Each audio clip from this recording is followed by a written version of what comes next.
کہتے وہابی درود کو نہیں مانتے. ہم درود کو نہیں مانتے, تمہارا باپ مانتا. ارے مولوی صاحب کیا نام ہے؟ یہ ہمارا شاگرد ہے, کیا نا, ثناء اللہ. مولوی ثناء اللہ کھڑا ہو جائے. مولوی ثناء اللہ کہتے ہیں کہ میں آپ کا باپ ہوں,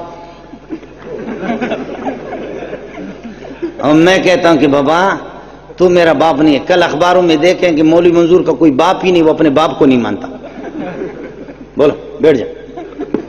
کل اخباروں میں دے دے, سارے کے سارے پنڈی والے یہ کہیں مولوی منظور اپنے باپ کو نہیں مانتا, مولوی منظور کا کوئی باپ ہی نہیں ہے. میرا باپ ہے لیکن یہ نہیں ہے,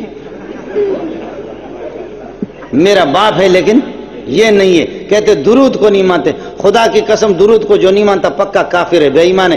درود کو مانتے لیکن بے غیرت, تیری درود کی ترکیب بھی غلط ہے, عربی بھی غلط ہے. تو کم از کم ہم سے مشورہ تو کر لے. تجھے جھوٹ بولنے کا طریقہ, قسم خدا کی عربی بھی ان کو نہیں آتی, حلوہ کھانے سے فراغت ہی نہیں ہے. درود کو کون نہیں مانتا؟ درود کو تو مانتے لیکن آپ کے جو بورڈوں پر لکھا عربی بھی غلط ہے. بدبخت کسی وہابی کو کرایہ پر لے لے, وہ عربی کو تو درست کرے گا نا کم از کم. تمہارے مولویوں کو خدا نے ایسے جاہل بنائے, بغیرتوں کو ان کو آتا ہی نہیں ہے کچھ. کم از کم ہمارے درجہ ثالثہ رابعہ کے تعلیم القرآن کا کوئی طالب علم لے لو, کم از کم اس کی عربی کو تو ٹھیک کرے گا. عربی میں عرض کر رہا ہوں کہ ادھر سے بولو, ادھر سے ان کی اذان, وہ جو ایک صلاۃ و سلام پڑھے گا تو 70 کا ثواب ملے گا. لیکن رمضان میں جیسے دیوبندی اذان دیتے, بریلوی بھی اذان, صلاۃ و سلام کچھ بھی نہیں ہے. اس لیے کہ بھوک لگی ہے بدبخت کو. آپ کو چیلنج ہے, رمضان میں کوئی آپ کے پنڈی میں صلاۃ و سلام ہوتا ہے؟ نہیں ہوتا, اذان سے پہلے نہیں ہوتا. اور بعض تو کرتے بھی ہے, وہاں پر پھر لاؤڈ اسپیکر اندر مؤذن نے کمرے میں رکھا, ادھر سے ایک لقمہ لے کر کے صلاۃ و سلام لے کے یا رسول اللہ, یہ تو کرے گا. رمضان میں تو یہی ہے نا, آپ گولی برساؤ, چاہے آندھی ہو یا طوفان ہو, دفعہ 144 بھی لگے, کوئی ماں کا لال کسی مسجد کی اذان کو بند نہیں کر سکتا. خدا بتاتا ہے کہ سنت کا راستہ کوئی روکنے والا نہیں ہے. جھوٹ تو معمولی بات پر رک جاتا ہے. جھوٹ وہی ہے, تھوڑا سا اس کو جھٹکا لگا وہ رک جائے گا. سنت کو, سنی کو کوئی روکنے والا بھی نہیں ہے. سنت بھی کہیں پر رکتی نہیں ہے. اس لیے بزرگوں نے جو آپ کو بتا دیا, بزرگوں نے بتا دیا, شیخ القرآن کو فرشتے بتا بھی رہے ہیں, اور آپ کے اکابرین کو بزرگ بھی بتا رہے ہیں کہ شیخ القرآن نے زندگی اپنی پوری کسی کے خدا کی قسم کوئی پرواہ بھی نہیں کیا. اب یہ ہے کہ اللہ آپ کا بھلا کرے. اب مسئلہ یہی ہو گیا کہ آپ کیا کر, بھائی اپنے گھر میں جاؤ, جلوس کرو, کچھ بھی کرو, وہاں جمعہ پڑھو, عید پڑھو, طواف کرو. ابھی تو انہوں نے شروع کیا, اللہ آپ کا بھلا کرے. کیا ہے ابھی تو یہاں پہ وہ ہمارے کراچی میں وہ کھارا در میں اور دیگر علاقوں کے اندر وہ گنبد بناتے کعبۃ اللہ جیسے, اس کے طواف کرتے. کہتے رسول پاک صلی اللہ علیہ وسلم آیا ہوا ہے, ان دنوں میں آیا ہوا, تو حاضر ناظر کہاں ہے؟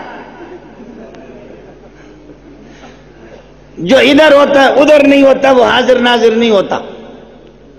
سمجھ میں نہیں آیا. اور ہمارے حضرت تو شیخ الاسلام ناچو خان, آپ نے دیکھا نا, وہ رقص بھی کرتا ہے نا, ترکی میں جاتا ہے تو وہ رقص بھی کرتا ہے.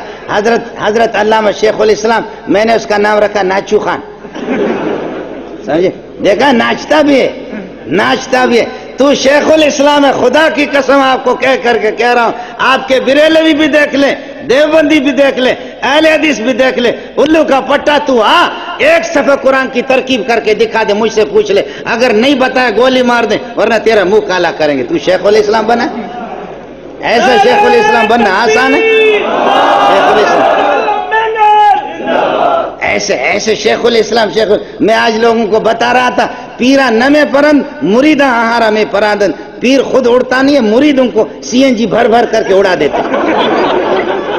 مرید پمپ لگا کر کے ہر ایک کو. پاکستان کا علاقہ بھی اس قسم کا ہے, اللہ آپ کا بھلا کرے. یہاں کوئی بھی بدبخت آتا ہے, لوگ اس کے پیچھے لگ جاتے ہیں, اللہ آپ کا بھلا کرے. وہاں ہمارے ایک پٹھان نے, پشین کے پٹھان نے دعویٰ کیا میں نبی ہوں اور مہدی ہوں, نبی ہوں اور مہدی ہوں. لوگ میرے پاس آ گئے, وہ بڑا تیز تھا, کہنے لگے اس سے مناظرہ کرو. میں نے کہا کیوں مناظرہ؟ میں نہیں کرتا اس سے مناظرہ. کہتے کرو مناظرہ. میں نے کہا نہیں کرتا. پنجاب والوں کا کوئی خدا بنتا ہے, کوئی ان کا نبی بنتا ہے, کوئی عیسیٰ بنتا ہے, ہمارے پٹھانوں کا بھی حق ہے کہ نہیں ہے؟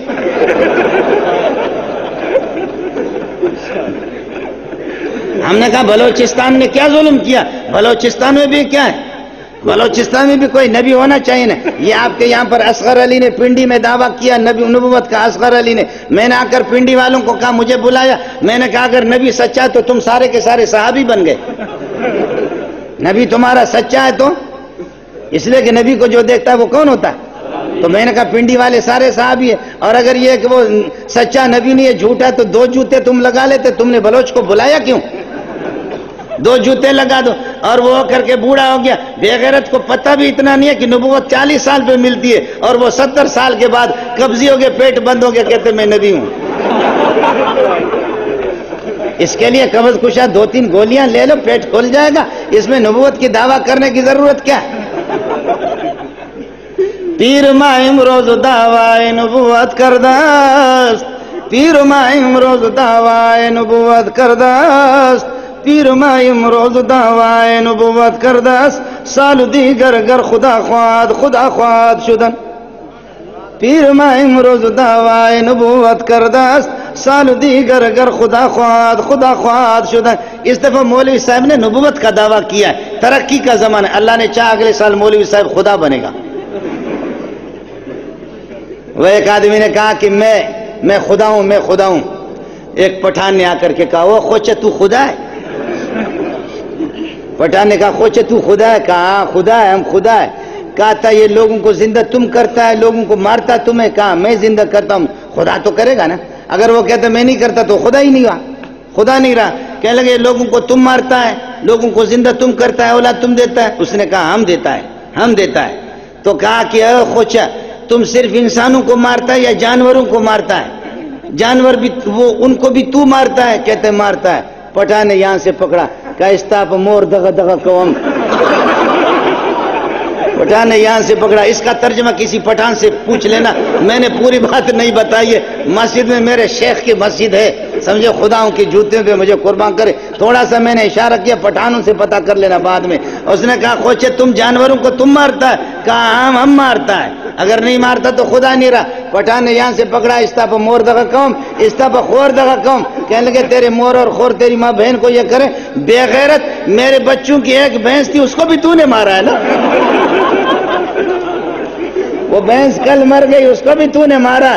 نفرت کسی صورت میں کتے کا بچہ تجھے چھوڑنا نہیں ہے. وہ پٹھان نے اس کے گلے میں پٹھان نے, اللہ جزا خیر دے, پٹھان نے یہاں پر یہ ڈال کر کے رسی, اور اس طریقے پر یہ کہ اللہ آپ کا بھلا کرے, وہ چادر ڈال کر کے, رومال ڈال کر کے کھینچا, خدا مر گیا جی. ہاں, ایسے خدا بھی ہے کہ پٹھان اس کو کھینچے تو اس کی ٹٹی بھی نکلے. اس قسم کے خدا بھی جی یہاں پر بنتے ہیں. یہ ملک بڑا زرخیز قسم کا ملک ہے, بہت زرخیز قسم کا ملک ہے. یہاں ہر ایک خدا کے لیے ہے. میں یہ آفریدی نہیں, آپ کے کرکٹ والا آفریدی, اس کا بھائی ہے اقبال آفریدی.